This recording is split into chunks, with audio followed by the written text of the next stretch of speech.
مرحبا، ان شاء الله تكونوا بألف ألف خير وصحة وسعادة وسلامة عليكم جميعا يا رب. رجعت لكم اليوم فيديو حلو، بس قبل ما نشاهد حبايبنا الفيديو لا تنسوا انكم تشتركوا في القناة وكذلك تفعلوا الجرس ليصلكم كل جديد، وكذلك لو عندكم اي فيديوهات اقتراحات اي شيء حابين تتواصلوا معي انكم تتواصلوا معي عن طريق الانستغرام بتاعنا ايمي فرح. يعني مرحبا بكم، يلا نتابع مع بعض يلا. It has been thrilling to watch disciplined, peaceful protesters in Algeria kick out their 20-year president. But as with many of these Arab Spring-type protests, things are now getting more complicated.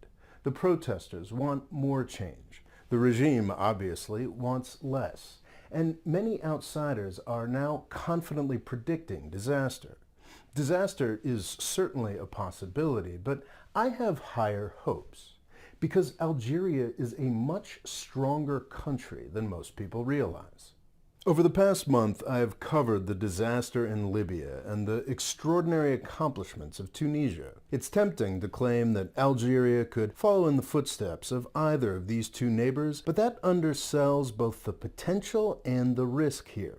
Algeria is a different class of country from either Libya or Tunisia. On the most obvious level, there are 40 million Algerians, not 6 or 12 million. Algeria is a serious regional power, and a successful transition to representative democracy there could change the entire Arab world. I am more optimistic about Algeria than most because its strength and independence makes it almost unique among Arab countries. If I were making this video back before the 2014 oil price crash, I'd probably start a conversation about Algerian power by talking about its massive oil and gas industry. That industry is now more of a liability than a strength. The price crash is one of the main reasons these protests are happening. But Algerian strength is not just about petroleum. It's about history. Algeria's neighbors had a fairly easy transition to independence. Libya's colonial oppressor, Italy, went and lost World War II, making independence in 1951 fairly straightforward. Tunisia had to struggle a bit longer, but the French let them go in 1956 to focus on other priorities. France's main priority at that time was Algeria. Most direct European control in the Middle East and North Africa was brutal, but haphazard and largely pointless. Algeria was different. For starters, its period of oppression was a half-century longer than the rest of the regions. From the 1830s, the country had been a French national project, meant to compete with the British Empire's much more impressive feats of colonization and exploitation. Administratively, Algeria was treated as just another part of France, and by the 1950s, over 1 million Europeans had settled in Algeria. Some of them had been there for generations. The French were never going to let Algeria go easily. Between 1954 and 1962, the Algerians fought the French in one of the most brutal wars of independence the world has ever seen, killing an estimated 300,000 people. Back in 2013, I visited Algeria and I was very impressed. It's like a memory of a vanished world. All the streets are named after mid-20th century revolutionary heroes. It's a place that shouts defiance of the imperial oppressor. You know, people like me. Algeria traditionally doesn't like the United States much. Officially, they were non-aligned, but in their rhetoric and reputation, they were very much on the other side of the Cold War. That may have bugged me 32 years ago, but now Algeria's fierce independence is something that I think the Arab world can use. Every other country in the region is heavily reliant on the United States or its Gulf state colonies. After 9/11, the Algerian regime did start working with the United States in limited counter-terror capacities, but they have always kept the world hegemon at arm's length. Algerians remember their fierce battle for independence. You may be getting the sense that I find the Algerian regime weirdly impressive. I hate to admit it, but I think you may be right. They're the last representatives of the old Arab nationalist dream that held so much promise over a half-century ago. Both Egypt and Syria still play lip service to those ideas, but those countries are obviously the playthings of outside powers. Algeria really still is independent. Unfortunately, it took a high degree of brutality both to get them there and keep them there. This brutality is a product of the independence struggle itself. If you haven't seen the Battle of Algiers, you are really missing out. The thinly fictionalized film was made with the participation of some of the fighters just a few years after victory. It doesn't skimp on the evils committed by the French or by the Algerians. It's one of the best films of the 20th century.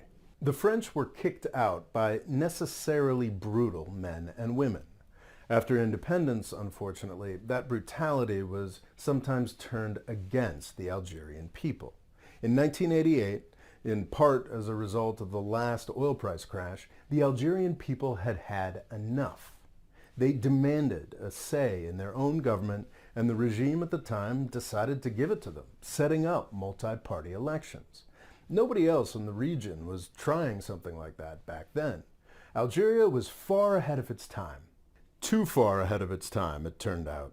In 1988, Algeria was caught up in a Muslim world shaped by the U.S.-Saudi effort to defeat the Soviets in Afghanistan. That battle was a success, but to make it happen, the Saudis had used their billions to radicalize every Muslim they could, with U.S. and Pakistani help. The Algerian elections of 1990 and 1991 were shaped in part by heavily fundamentalist fighters returning from Afghanistan. The rhetoric of the Islamic Salvation Front, or FIS, was extreme and clashed heavily with the more secular leftist worldview of the ruling regime. After winning local elections in 1990, the FIS quickly moved to establish a more fundamentalist lifestyle where it could. When the Islamists won the first round of national elections in 1991, the old revolutionary elite staged a coup. The revolution survived, and the people were crushed. It took a decade of blood and at least another 100,000 lives to get them there. The Algerian Civil War was horrific, but it also added to Algeria's strength and independence. During the first phase of the Arab Spring back in 2011, Algeria was the only country to sit it out almost entirely. They had already fought those fights and learned those lessons. But the ongoing demise of the petroleum industry requires Algeria to enter a new phase. So far, this new conflict between people and regime has been extraordinarily civilized. Nobody wants to go back to the 1990s. The protesters don't want chaos, they just want change, and they deserve it. The regime and other stakeholders don't want chaos, but they know that they need to change too. The majority of the Islamist parties are vastly more moderate than they were back in the 1980s as well. There is no reason these elements can't all work together to build a better country. I'm filming this video a week ahead of time. By the time it airs, it's possible that the Algerian events will have already fallen into violence. But even if they have, they don't have to stay there. Peace and democracy are very, very possible for Algeria. We know this because peace and democracy already exist in Tunisia, right next door. If Algeria can figure it out, then we will have over 50 million people in two countries living in peace and prosperity right next door to each other. This would provide a stronger basis for power and prosperity for both countries. It would also provide a shining example to the Arab world. Algeria has a brutal history, but it's also an inspiring one. Looking back over the past 2 months, it's amazing how much has already been accomplished. If Algerians can continue to triumph over their own history and trust each other, there is no limit to what can be accomplished. نقول لكم في أمان الله.